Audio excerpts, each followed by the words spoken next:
Welcome to the Sports Scouting Report podcast with Lee Burkeen.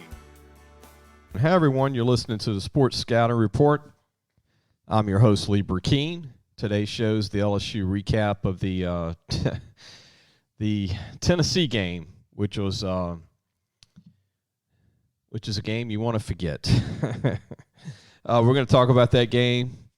We're going to talk about a little high school football. I'll mention that too in today's show. But I want to thank our sponsors before we start. The Bug Man. When you need pest control, get rid of insects, I want to call the Bug Man. Professional pest control. Give them a call at 923-BUGS or 923-2847. Also, Grow Savon. Man, what a great place if you want to book a eco tour, a fishing trip, saltwater or freshwater, or a hunting trip. Give them a call at 337-598 2357. That's 337-598-2357. A true sportsman's paradise. Trust me, I go there. It's a great place to fish, and I'm sure I'd love hunting too if I did hunt. Also, I want to thank John Harvey Toyota. Appreciate their support. Harvey Subaru and Lexus of Shreveport, Bossier City. Low prices, honest people. Tell them Lee sent you. Also want to thank Gage. Appreciate them. Greg Wood. Gage has served Louisiana for over 40 years. Let Gage create a custom tailored solution for your business and become your partner in technology. Give them a call at 753-4243. We appreciate their support. Medine's Collision Center in Baton Rouge. If you need any body work done, give them a call. Chris Medine, Dominica Medine. Give them a call. They're on Kincaid Avenue in Baton Rouge, Louisiana. 357-7983. Let's go ahead and talk about the LSU-Tennessee game.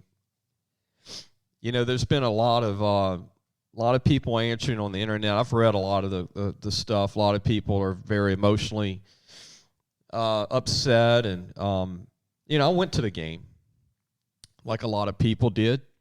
Sold out, right? Over 100,000 people in the stands. Tennessee brought at least, I'm guessing they brought 20,000. I think LSU only gives 8,000, maybe 10,000 seats. They had at least 10,000 over that in the stadium. I can speak for everybody that was there. Everybody saw a lot of orange, which was a little disappointing to see 20,000 fans in your home stadium. There might have been even 25,000. Let's look at it this way. Is LSU rebuilding? No. And I'm going to say what I'm going to explain this. Tennessee basically has a second-year coach. It was a dumpster fire 3 years ago at Tennessee. They bring in Heupel from a small D1 school, Central Florida. He's a great coach. They brought in a quarterback from Virginia Tech named Hendon Hooker who destroyed LSU. He's a good quarterback. 90% of their team wasn't offered by LSU, Alabama, or Florida, meaning most of the team is just either transfer portal guys or guys in recruiting that they've developed really fast. Their top receiver didn't play. Their top corner didn't play. They outcoached LSU. They outschemed LSU. Everything they did worked. It was just a nightmare. Is LSU that bad? No. Was it their day? No. It just wasn't their day. They got outcoached. They got outcoached offensively, defensively, and special teams. 2, LSU does not have a strong running game. They've been able to hide it. They've been able to get away with it. This is the worst running back room I've seen at LSU since I was a kid. And I'm 52 years old. I think I speak for a lot of LSU fans. Look, Josh Williams is a great kid. He's a walk-on that's got a scholarship now out of Texas. Great guy. Love his story.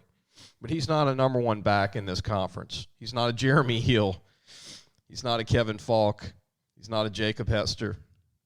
He's not a Joseph Adai.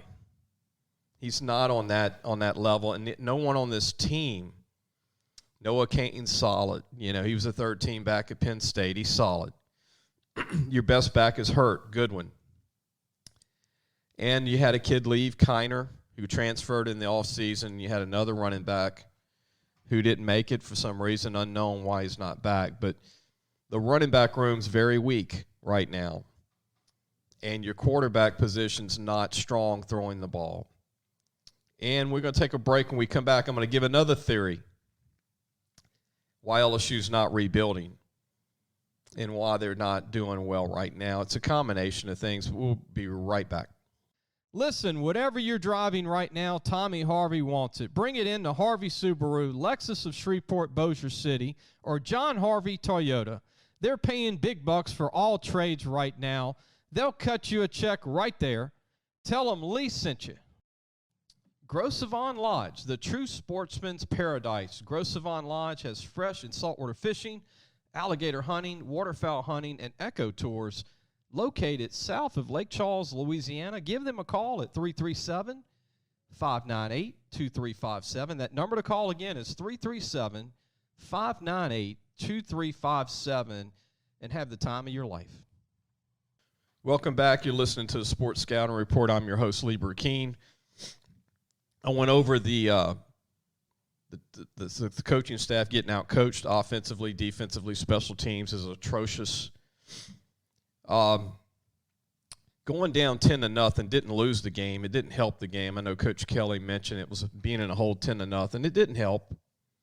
You know, Jack Best fumbling the opening kickoff. I mean, it didn't help. It didn't lose the game, in my opinion. The defensive line did not – they looked confused. The whole defense did not look like they were ready for the same 3 plays that Tennessee called all night, all day. So LSU doesn't have a running game. They have a young O-line that's talented, but they're young. They have a really good defense. And that's why I thought they'd go 10-2. They had a great defense. I thought they had great receivers. They do have great receivers. They got a talented young tight end, and they've got an O-line that's getting better. But when you don't have a run game, and you're one-dimensional, and you're not good at it, it's tough to beat a good team. Now, is Tennessee one of the top 3 teams in the country? I don't think so. I think LSU made them look a lot better than what they are. If you remember the Auburn game the week before, LSU made Auburn look a lot better than what they are. What did Georgia do to Auburn? They showed everybody that, they're not that good. I mean, Auburn's very average. And LSU struggled to win that game. Again, no running game. They did not sign a big-time running back in Louisiana this past year. They did not get a running back in the transfer portal. You needed a legit big-time starting running back in this league. I mean, Clyde Edwards-Helaire was another one. You got to have a great starting running back, or a couple of them. Think about it. Ty Davis-Price was Clyde's backup. Ty Davis is in the NFL. He's a great back. No one on this roster has Ty Davis-Price's ability, and he was LSU's second back in 19 behind Clyde Edwards-Helaire, who went in the first round. You got to have a big-time running back, and they lost 5 running backs in Louisiana this past year in recruiting. Now, I don't blame Kelly and them, but they were late coming in, but they lost 5 great running backs. So one went to Miami. Etienne went to Florida, who they're going to have to play this week. So, I mean, they lost some great backs. They lost a running back to Tennessee, Dylan Sampson, right out of Dutchtown High School, who carried the ball against LSU. You can't lose 5 really good running backs like that. 3 are legitimately going to have a chance to be All-Americans or All-Conference. In my opinion, you lost the running back to A&M, Moss, from Estroma. So, I mean, there's a lot of – you got to have a great running game. And when Goodwin got hurt, that just destroyed the run game. So Tennessee, to me, is not 4 touchdowns or 3 touchdowns better than LSU. To me, that was just coaching. They just got out-coached by Heupel. Does LSU win this game even if they have a good running game? It's probably a close game down to the end. But when you can't run the ball, you can't control the clock, you can't keep the ball away from Tennessee, that's what happens. 40-13, Tennessee in Tiger Stadium. That's rock bottom. The good news is Kelly is going to be able to, like he said in the press conference, if you read between the lines, he can see where they need to recruit and where they need to get an older kid in the transfer portal. But again, I wish they would have signed a kid this past year in the transfer portal that was a legit running back. Alabama went out and got Gibbs from Georgia Tech. He's their first-round pick. I mean, you got to go get that guy, and they didn't do it. And that's the only difference between this team, and I think Tennessee was just having a stable running game. Now, is the quarterback position strong? I don't think Jaden Daniels is where he needs to be after 3 years of starting at Arizona State and, going into 5 weeks at LSU. He just can't read defenses. And he won't even look to the center of the field. And he's a great kid. He can run, and he's got an arm. But I think it's time to see Nussmeier get a chance. We're going to take a break. When we come back, we're going to talk more of LSU and also high school football. Be right back. If you need a paint job or repairs to your vehicle, go see Madine's Collision Center located in Baton Rouge, Louisiana on Kincaid Avenue. The number to call is 357-7983. That's 357-7983. Your Baton Rouge Accident Advisors. Welcome back. You're listening to the Sports Scouting Report. I'm your host, Lee Burkeen. We're talking about LSU, the Tennessee game. And I'll talk a little high school football, too, before we finish. Look, I'm a big fan of Coach Kelly at LSU. But this is constructive criticism. This is media constructive criticism. And I'm not going full blow like, oh, it's not going to ever change and the sky's falling and all that. It's just it is where it is right now for LSU. When Goodwin went down at running back, they just don't have a run game. They've got a bunch of guys that would be number 2, number 3 guys on college teams, but they don't have a number 1 guy. That great running back you need to power over defenses and wear defenses down so you can throw the ball. Now, would Jaden Daniels be the perfect quarterback still if we had that? No, but it would help a lot. If LSU had a functioning running game, then Jaden Daniels would not have to throw as much, and if they did throw, the defense would be loosened up, and they'd probably get away with a lot more throwing the ball. Now, one thing that I did notice, and I'm sure everybody did, the receivers dropped a lot of balls too. Butte dropped a touchdown, would have been a touchdown, and so did J. Ray Jenkins. They both dropped touchdowns that would have credited Jaden Daniels on the day. I mean, that would have been changed the game. And I also thought that Butte got the first down on 3rd and 2 when he reached out with the ball. It looked like he got it, that's a big call that didn't go LSU's way also. So it wasn't LSU's day, but I don't think that Tennessee is that much better point-wise than LSU. And I wanted to mention, Tennessee is not a team full of big-time recruits. The fans need to know that. I mean, here's a program that couldn't win 6 games for 12 years. And they just got a quarterback from Virginia Tech. He's a transfer, Hendon Hooker. He started playing last year. And their offensive line and defensive line, they're not dominant players. And heck, they barely have enough linebackers on their roster to put players on the field. So this is not a team that I think will hold up. They're not going to go undefeated. They're going to lose a couple of games. It's going to be a great year for Tennessee, though. They'll take a 10-2 year. But I don't think can they beat Alabama? They'll give them a game. But, again, LSU made Tennessee look better than what they are because they just lack some parts. It didn't help having injuries. It didn't help Will Campbell being out. It didn't help that Sevian Banks was out. It didn't help that a lot of guys were hurt and a lot of guys didn't play. Mason Smith obviously has been out since Florida State game at defensive line.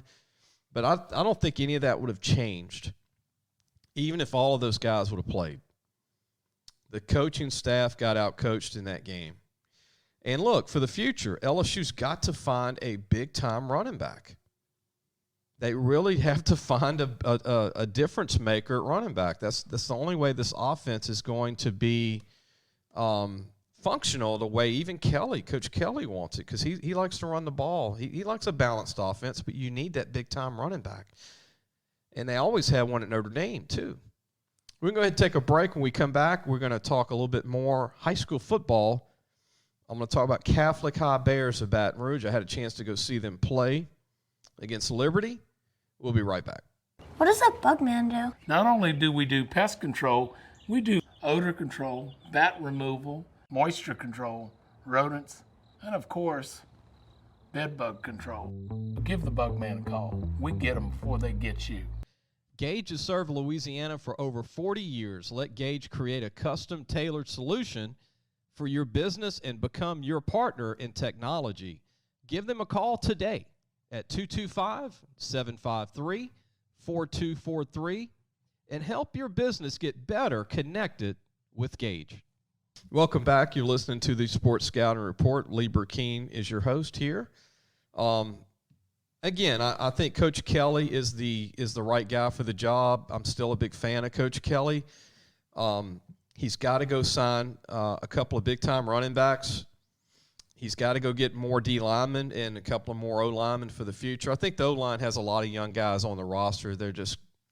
I think the fans want everybody to, they want the whole O-line to be ready now, but we're in the now right now. So, and they need some corners again. They're going to lose some DBs because they went to the portal for one-year seniors. So they're going to need some young guys coming back. They don't have enough depth at DB, especially corner, and they need a big-time safety. And they need to get the quarterback position right. But, this is a year that you can just hope for an 8-4 year, 7-5, just hope for it, because you never know. They can make adjustments, but constructive criticism, the coaches were just out-coached. And, when the year's over, when Coach Kelly does his analysis of everything that happened this year, if some coaches aren't, doing their job or didn't do a good job, they won't come back. They won't return. And right now it's week 5, and I guess he'll judge and make those decisions as the season goes on, whether it's coordinators or position coaches that he wants to be, a part of in the future. But I don't think that's a decision he'll make until at least 8 or 9 weeks into the season, and he won't announce it, obviously, till the season's over.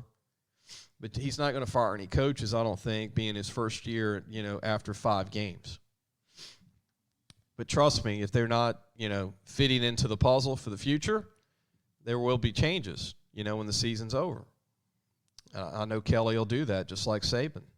Let's switch conversation pieces here. I want to talk about high school football. I had a chance to go see Catholic High Baton Rouge play Liberty. Caleb Jackson was still not playing the LSU running back commit. Caleb's a good player, but they need another running back in the class that's got a chance to be phenomenal. Caleb's got a chance to be really good, but he did not play again. He was not dressed, which hurt Liberty. Liberty was without him and Lester Jones, their top DN. Catholic High won the game pretty easily, scored close to 60 points. Liberty fought, man. They fought, though, with a lot of resiliency. They were a tough team. Outmanned, though.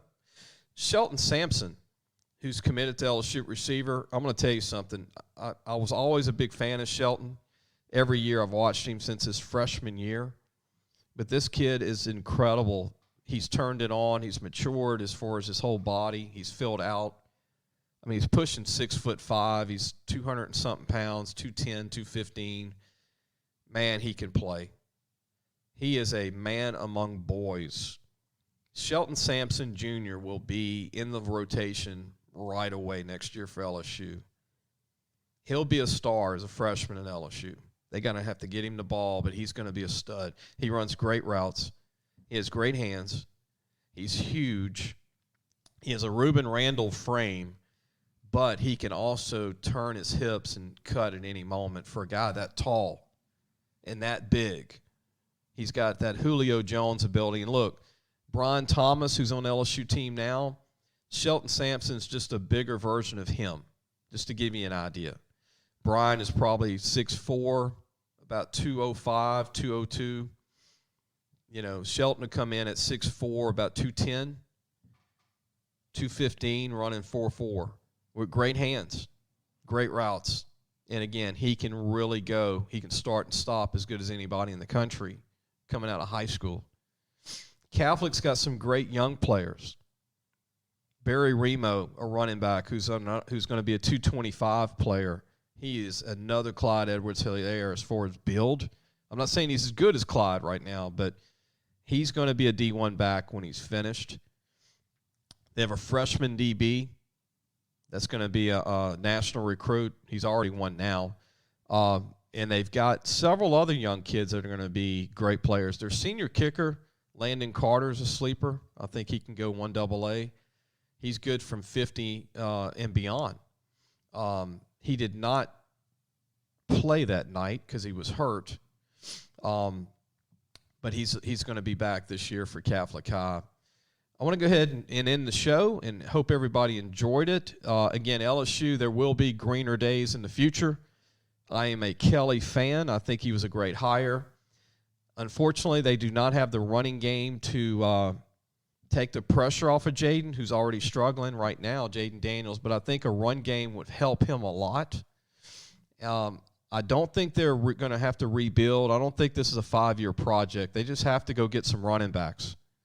And they're just going to have to go out there and recruit, and they're going to have to win some of those portal wars with Alabama. Let's face it. You got to get the best. You know, that Gibbs kid who's a running back at Alabama, he is legitimately the best running back in the United States, and he transferred from Georgia Tech to Alabama this year, I mean. You know, I mean, hey, that's what it's about now. You don't have to win the recruiting high school wars anymore. You got to win the transfer portal wars now. People say, oh, they got to have 3 recruiting classes. You know, you do need to recruit good high school players. I'm a huge fan of that. But you got to go get 3 portal transfers that are dominant players. And there's only about 10 of them in the country that are coming out to transfer. There's only so many Joe Burrows and Baker Mayfields that want to transfer to another college, or Jalen Hurts, you know, who's 5-0 with the Eagles. There's just so many of those guys, and you got to sign one, the Gibbs kid, you know, at Alabama. So they got to go get the best running back in America to come in here so they can get that offense going and all those great receivers. And LSU's got an O-line coming up. And I think that Walker Howard and Nussmeier are great quarterback. And Nuss should get his shot soon. He should. Again, it's not all on Jaden Daniels because he doesn't have that dominant run game behind him. And it would look differently if he did. Good luck to Tennessee this week with Alabama, though. We'll see how good they really are. And I hope everybody enjoyed the show. We'll see everybody on Wednesday and also Friday. Wednesday's show is going to be a great show. We got Ryan Sancho, former LSU football player. We also have a great show with a quarterback from East Feliciana.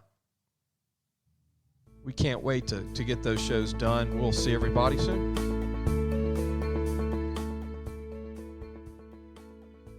Thanks for listening to the Sports Scouting Report podcast with Lee Burkeen.